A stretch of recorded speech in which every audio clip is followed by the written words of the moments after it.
आज हम बनाएंगे मसाला भरे देसी करेले जो कर देंगे गोश्त की भी छुट्टी। और इसे हम बनाएंगे बिना धागे को लपेटे हुए। तो हम ये किस तरह से बनाएंगे, चलते हैं आज की इस वीडियो की तरफ। बिस्मिल्लाहिर्रहमानिर्रहीम, अस्सलामुअलैकुम जी, क्या हाल चाल है आपके। उम्मीद करती हूँ आप सब खैरियत से होंगे। अल्हम्दुलिल्लाह मैं भी ठीक हूँ। तो आज हम बनाने वाले हैं मसाला भरे करेले, बहुत ही मज़े के तैयार होंगे। तो चलते हैं आज की इस वीडियो की तरफ। तो इसके लिए हमने यहाँ पे सबसे पहले देसी करेले ले लेने हैं। तो ये देसी करेले जो हैं आधा किलो हैं। और ये करेले जो हैं वो मार्च के महीने में आते हैं। देसी करेला जो है उसका जायका बहुत ही मज़े का होता है और ये बहुत ही मज़े के तैयार होते हैं। ये देसी करेले की जो नस्ल है वो ज़्यादातर बुरे वाला और आरफ वाला में पाई जाती है। और ये वाले जो करेले हैं वो बहुत ही मज़े के होते हैं, छोटे होते हैं लेकिन बहुत ही मज़े के तैयार होते हैं। आप देख सकते हैं इसकी एक साइड ग्रीन है और दूसरी साइड यहाँ पे येलो है। ये बिल्कुल ख़राब नहीं होते, ये इसी तरह के होते हैं। साइज़ में भी ये करेला इतना छोटा होता है। ज़्यादातर ये मार्च में आते हैं, मार्च के बाद में भी आ रहे होते हैं लेकिन ये मंडी में मौजूद होते हैं।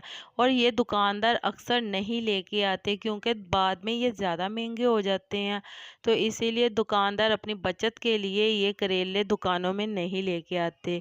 तो ये बहुत ही मज़े के तैयार होते हैं। जो देसी करेला होता है उसका जायका ही बहुत ही मज़े का होता है। तो यहाँ पे मैंने आधा किलो करेले लिए हैं। उसके बाद मैंने इसे अच्छी तरह से वॉश कर लिया। वॉश करने के बाद हल्का हल्का सा इसका छिलका उतार लेना है आपने। और छिलका उतारने के बाद आपने इसे कट लगा लेना है। तो जैसे यहाँ पे मैंने आपको कट लगा के दिखाया, इसी तरह से सारे करेलों को आपने कट लगा लेना है।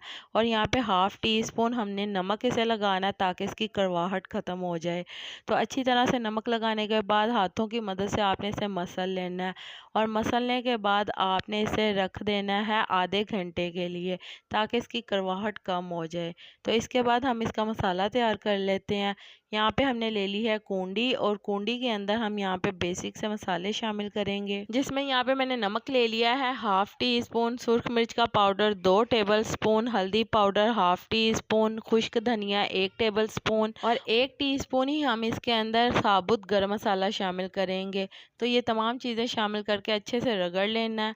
इसके बाद यहाँ पे हम ले लेंगे 1 टुकड़ा अदरक का और यहाँ पे 15 से 20 चवे लहसुन के, 3 अदद सब्ज़ हरी मिर्च शामिल कर देंगे। आप अगर तीखा पसंद करते हैं तो ज़्यादा भी शामिल कर सकते हैं। इसके बाद यहाँ पे हमने ले लिए हैं 2 अदद मीडियम साइज़ के प्याज और इसे भी हमने कट कर लिया है। और कट करने के बाद रफली इसे भी हमने इसके अंदर शामिल कर लेना है।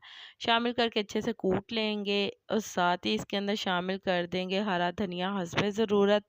आप ज़्यादा भी शामिल कर सकते हैं और चाहें तो इसे स्किप भी कर सकते हैं।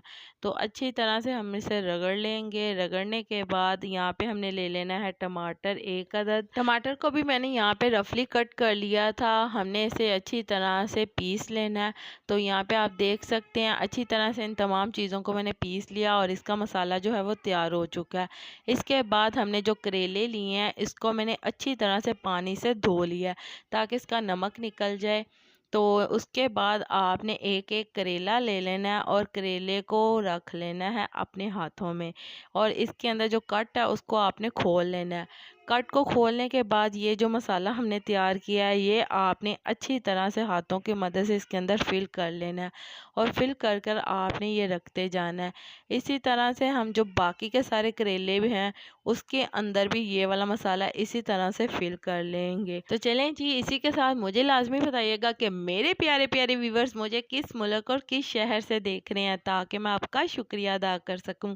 और कमेंट बॉक्स में भी लाजमी बताइएगा कि आपको मेरी आज की मज़ेदार सी रेसिपी कैसी लगी। और आप सबका मेरी वीडियो को देखने का और पसंद करने का बहुत बहुत शुक्रिया। तो चलें जी, अभी आपने वीडियो को स्किप बिल्कुल नहीं करना। अभी आगे हमने इसे पकाना है। तो पकाने के लिए यहाँ पे आप देख सकते हैं कि हमारे जो करेले हैं वो सारे तैयार हो चुके हैं। हमने इसके अंदर अच्छी तरह से मसाले को फिल कर लिया। आपको इसके ऊपर धागा लपेटने की और झंझट बिल्कुल करने की कोई ज़रूरत नहीं है। तो आप देख सकते हैं इसी तरह से हमने सारे करेलों को फिल शामिल कर कर रख लेना है। इसके बाद आपने एक बहुत ही प्यारी सी खूबसूरत सी कढ़ाई ले लेनी है और इसके अंदर आपने सरसों का देसी तेल शामिल करना है। ये करेले आप घी या ऑयल में भी तैयार कर सकते हैं, लेकिन अगर आप खालिस सरसों के तेल के अंदर इसे पकाएंगे तो जो जायका इन करेलों को आएगा आप यकीन नहीं मान सकते कि बहुत ही मज़े के ये तैयार होंगे। तो आपने यहाँ पे देखा होगा कि हमारा जो ऑयल है वो थोड़ा सा गर्म हुआ था, तो उसके अंदर हमने एक एक कर कर ये सारे करेले रख देने हैं और रखने के बाद आपने इसकी बिल्कुल आग मीडियम टू लो कर देनी है। हम इसे बिल्कुल स्लो आग के ऊपर पकाएंगे इतनी देर के लिए कि ये अच्छी तरह से पक जाएं। साथ में बीच में आपने चेक भी करते रहना है। तो आप देख सकते हैं हमने इसे कवर करके पकाया है और बहुत ही मज़े के ये यहाँ पे तैयार हुए हैं। जब तक कि इसके ऊपर बहुत प्यारा सा गोल्डन कलर ना आ जाए उतनी देर तक आपने इसे पकाना है। तो आप देख सकते हैं इसके ऊपर बहुत ही प्यारा सा गोल्डन कलर आ गया और बहुत ही मज़े के ये तैयार हुए हैं। ये मज़ेदार से करेले अगर आप तंदूर की रोटी के साथ खाएंगे तो यकीन माने मज़ा दुबाला ही हो जाएगा। इतने मज़े के ये तैयार हुए हैं, बहुत ही मज़े के ये तैयार होते हैं क्योंकि देसी जो करेले हैं वो बहुत ही मीठे बनते हैं, बहुत ही मज़े का इनका जायका होता है। तो चलें जी, उम्मीद करती हूँ मेरे प्यारे प्यारे व्यूवर्स को मेरी आज की मज़ेदार सी मसाला भरे करेले की रेसिपी पसंद आई होगी। अगर पसंद आई है तो मेरी वीडियो को लाइक कर दें और अगर आप मेरे चैनल पर नए हैं तो काइंडली मेरे चैनल को सब्सक्राइब कर लें ताकि आने वाली तमाम वीडियो का नोटिफिकेशन आपको बर वक्त मिल सके। अल्लाह ताला आपको बहुत सारी खुशियाँ अता करे, आपके रिज़्क़ में ढेरों ढेर बरकत अता करे, आपको मक्कतुल मुकर्रमा मदीनातुल मुनव्वरा की हाज़िरी नसीब करे। आमीन सुम्मा आमीन। तो इसी के साथ मुझे भी अपनी दुआओं में याद रखिएगा। मिलती हूँ आपसे एक और मज़ेदार रेसिपी के साथ एक और नई वीडियो में। तब तक के लिए मुझे दीजिए इजाज़त। अल्लाह हाफिज़।